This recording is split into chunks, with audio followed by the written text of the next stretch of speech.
to introduce Heat Check.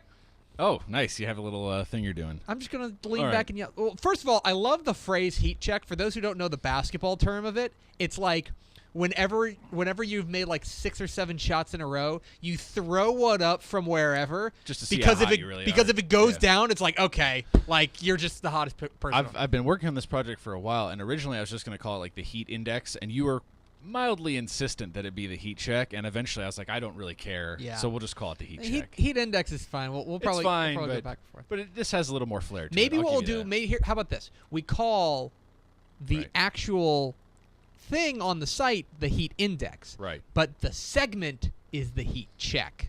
Whatever. We'll figure it out. I really don't care. Okay. This is fine. The heat check is fine. Max, explain what the heat index, heat check, TBD is actually about, because this is something you've been working on for like a month? Heat check, longer than that. I have always been fascinated with the idea of like if you compared every team on a sort of comparable level to have a reason to talk about them. Like originally it was supposed to be, I remember years ago I was thinking about baseball ideas at Yahoo Sports, and what if there were enough baseball leagues around the world that you could sort of rank all the teams? Like how would the Hiroshima Carp rank in a worldwide baseball ranking with the Tigres from the Dominican Republic or whatever.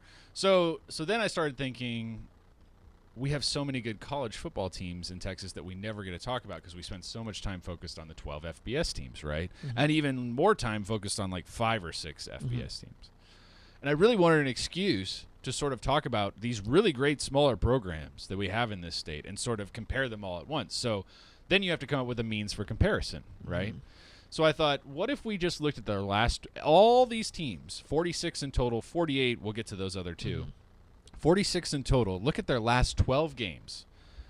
Mark down how many wins they have, how many losses they have, and the point differentials in all those games, and then rank them accordingly.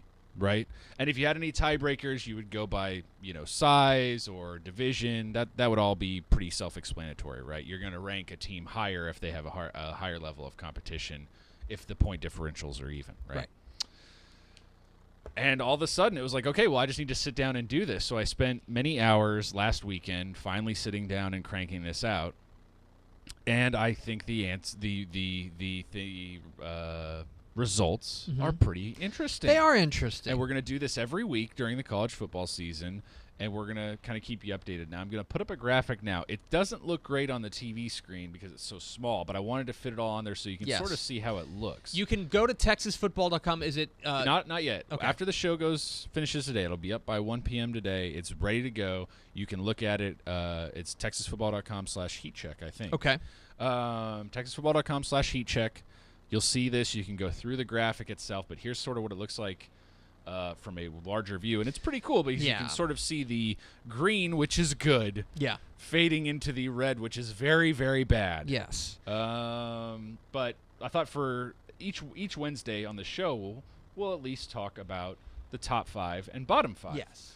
This week, the inaugural heat check. The top 5 college programs in the state. The hottest teams in the state right now, 12 games back. The number 5 hottest team in the state is Hardin-Simmons, the Cowboys. Yes. Hardin-Simmons looking very good right now. They have gone 9-3 over their last 12 games. There's other teams that have gone 9-3. Right. In fact, Midwestern State is also 9-3. But they've outscored their opponents by 217 points, so they get the nod. Yep. They make the top 5. They get the edge. And they will open the year this Saturday against Texas College.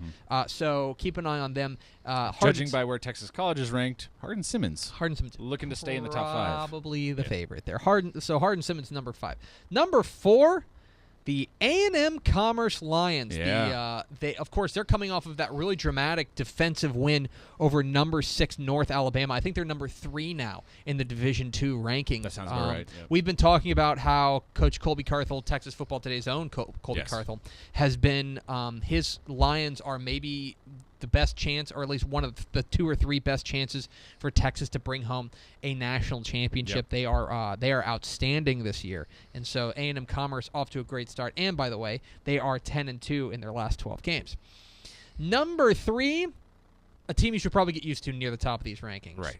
The Sam Houston State Bearcats.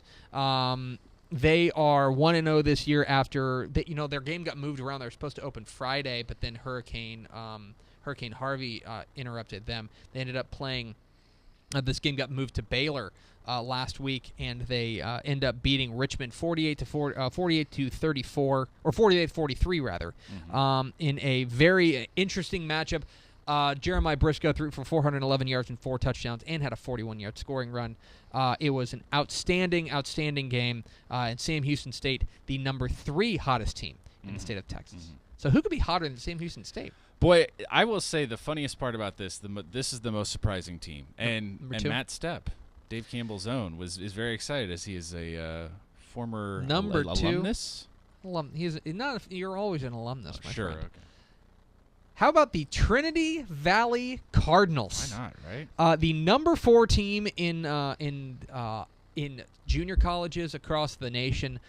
They are currently 1-0. They got a late score to upend Navarro to stay atop. They are 11-1 in their last 12 games, including their last. In fact, what's interesting is that if they win this week, their last loss was 11 games ago. Right. So that's still on the docket. Right. Yeah, so some of these teams have bigger holes to dig out of or have bought themselves more room than other teams. Exactly. Yeah. So they are the number 2 hottest team in the nation, or the state rather. Number 1's no surprise. Number 1, the defending Division III state or national champions. Yeah. I keep saying state champions, national champions.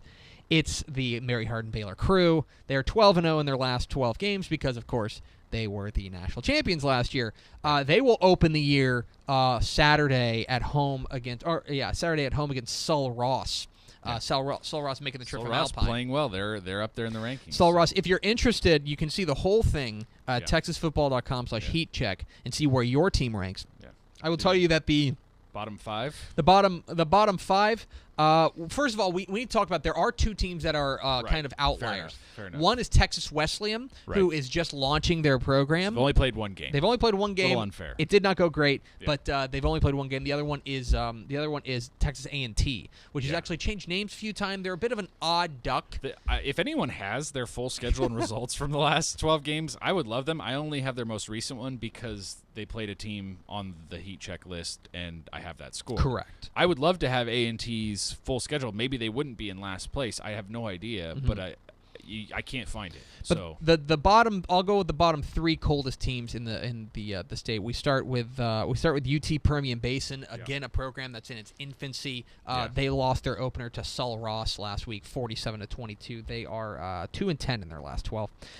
Texas College is also one of the coldest teams in the state. They lost to Lane College, 44-6, last week, and they are struggling a bit. They are 1-11 in their last 12. And then bring up the rear, the Howard Payne Yellow Jackets. They are 0-12, and they lost their last 12. They dropped their season opener to Southwestern Assemblies of God, 63-34, and they were down 35-0 at half. So interesting. One noteworthy one there is the 4th team, which is just above Permian Basin. Texas State. Not great to be one of the 12 FBS and be in the bottom 5. And it improved because they won last week. If you're wondering, the hottest FBS team in the state is Houston. Number 7. They are number 7. Yeah. And the as you mentioned, the coldest FBS team in the state is Texas State. They're number 43. So check that out. TexasFootball.com/heatcheck. I know Max is super proud of it. You should definitely check it out. No matter who you root for in the state, you are represented on this document. And if I forgot any teams, I don't think I did. No. But if I did, let me know. We will add them. I have no qualms whatsoever. We will get them on there, and as long as I have a schedule I can check each week that's updated, we're good to go. Things that I love about this, it's like things like Texas Lutheran is hotter than Texas right now. I know. That's something that I Tom love Herman about. connection. Exactly right. Yeah, exactly. So maybe Tom Herman needs to go to Texas Lutheran. There you go.